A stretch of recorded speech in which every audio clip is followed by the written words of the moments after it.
All right, welcome back. Today I'm going to talk to you about the Big Seven.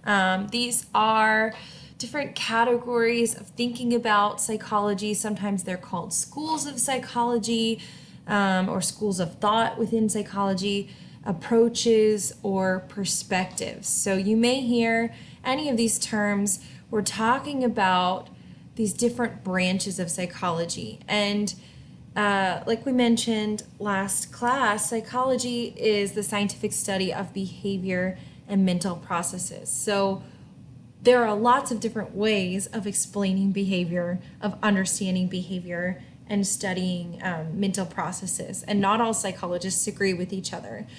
So when we talk about these different perspectives or approaches, it's important to understand that you can gain knowledge by studying all of these approaches and formulating an understanding of behavior and mental processes by looking at a combined explanation from each of these approaches.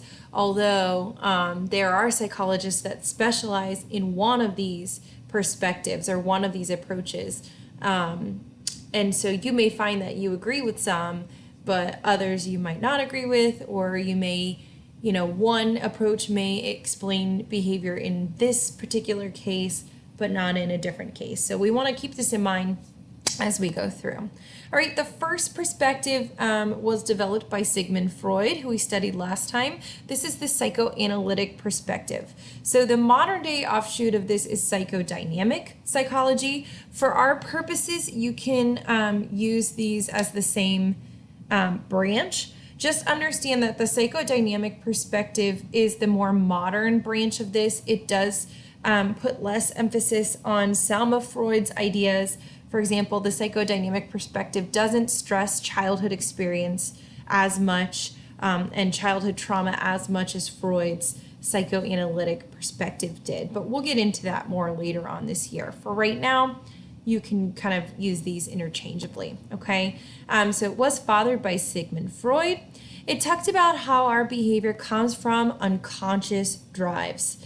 So these are things that we might not even be aware of. They could be sexual desires or any sort of drive that we are desiring but is not acceptable to express in our current society for whatever reason.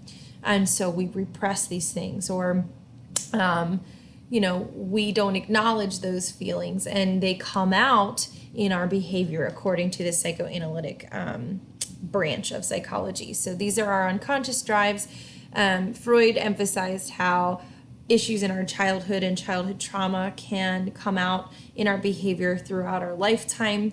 He talked about defense mechanisms and how we deal with our unconscious thoughts or drives in sometimes ways that are trying to protect our psyche.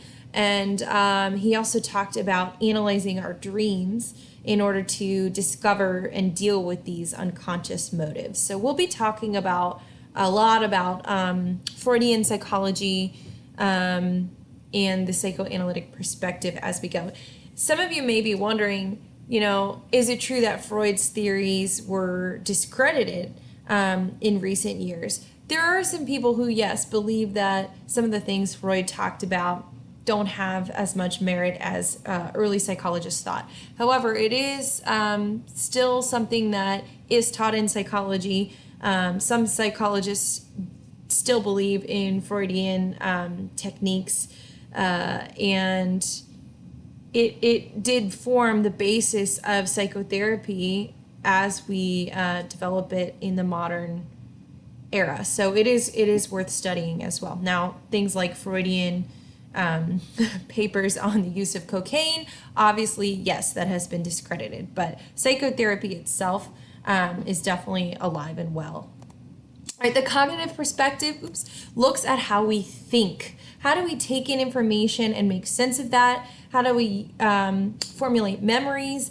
How can we see the world based on our experiences and learn to control our thoughts so that we can become people who are able to behave in a certain way. So the reason why we might behave in a certain way, unlike the Freudians who say it's our unconscious, the cognitive psychologists such as Jean Piaget who is the major influencer in cognitive psychology, said it's based on the way that we think about the world, and our experiences are interpreted, and that determines our behavior. So cognition, thinking, and memory are things that we're going to talk about with the cognitive perspective or branch of psychology. Behavioral, just like it sounds, instead of looking at how we think or how we have unconscious drives, looks at observable behaviors. So this is much more objective, less subjective than cognitive and psychoanalytic psychology, because they actually looked at how can I shape behavior by rewarding behavior that I want to be repeated and punishing behavior that I want to stop, or maladaptive behavior. How can we use social learning and rewarding and punishing those around other people in order to shape their behavior? So we're going to study psychologists such as Ivan Pavlov, who looked at classical conditioning, John Watson, B.F. Skinner, and talk about operant conditioning, and Albert Bandura, and look at the social learning theory as well. But again, much more objective, based on observable behavior, and not so much understanding and interpreting inner feelings or inner thinking. Sociocultural or social cultural. So you'll see sociocultural, you'll see social cultural, they're the same thing. It basically looks at how those around us, our peers, and our society, and what we've accepted in our society for our code of conduct or our behavior, as well as cultural influences impact behavior. So we're going to look at Philip Zimbardo and Stanley Milgram. We'll talk about obedience and what makes someone obedient, and we'll look at peer pressure and some cultural differences in how we express behavior.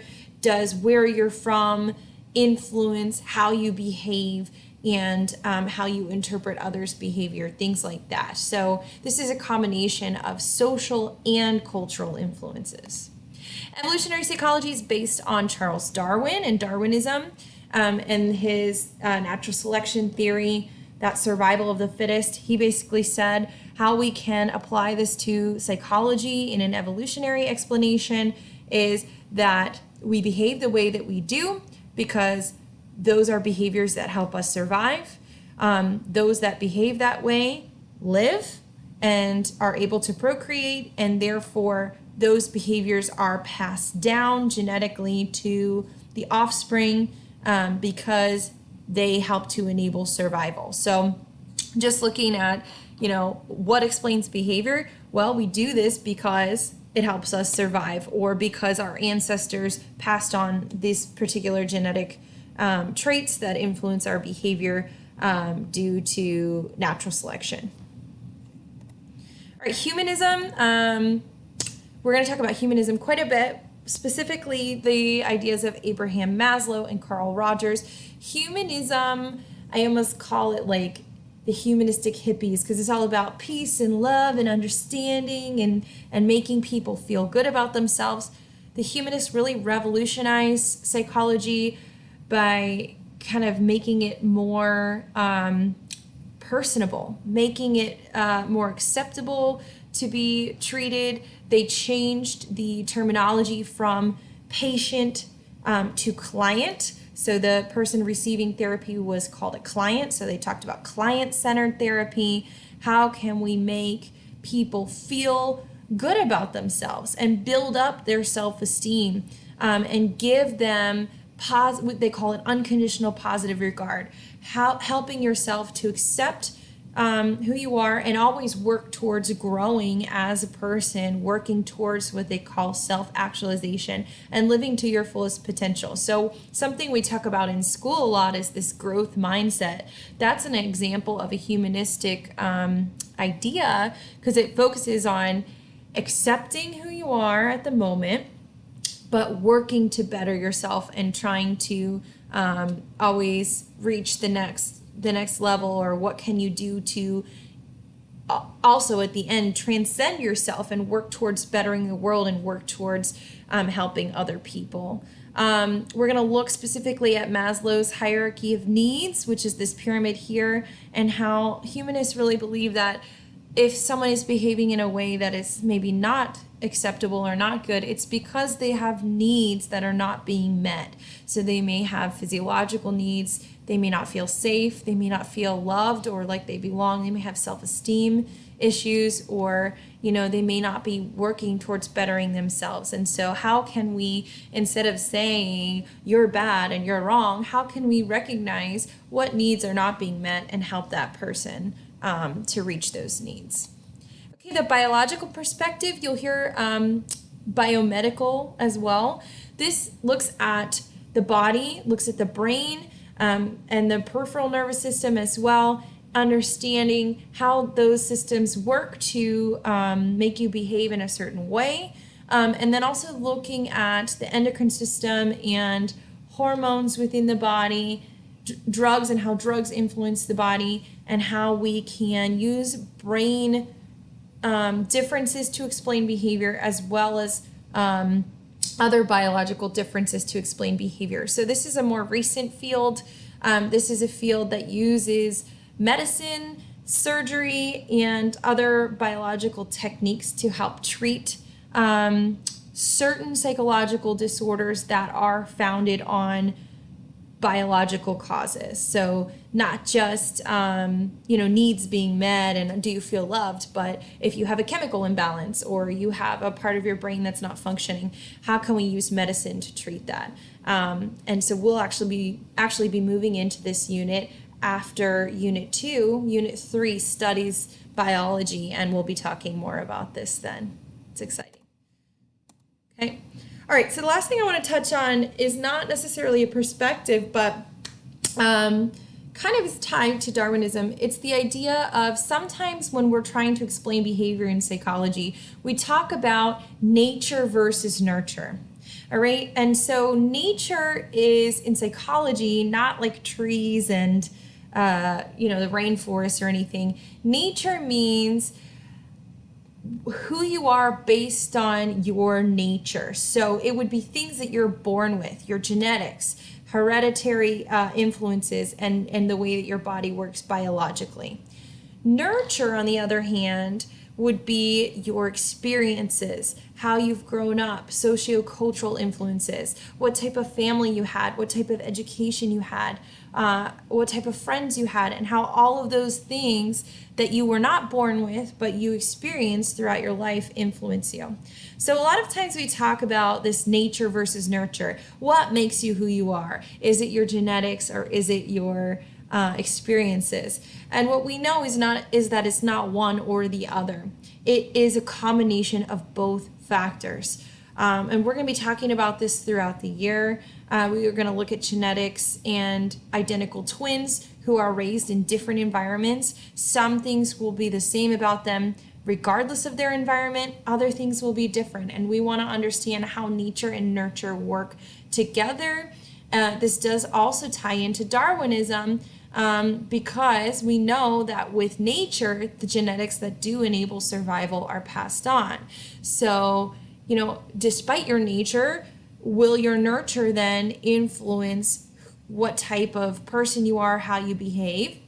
Or despite your nurture, will your nature influence what type of person you are and how you behave? So this is an ongoing issue. This is a theme that transcends all of the perspectives. We can look at nature within the biological perspective. We can look at nurture within psychoanalytic, humanistic, sociocultural perspectives, even cognitive perspectives.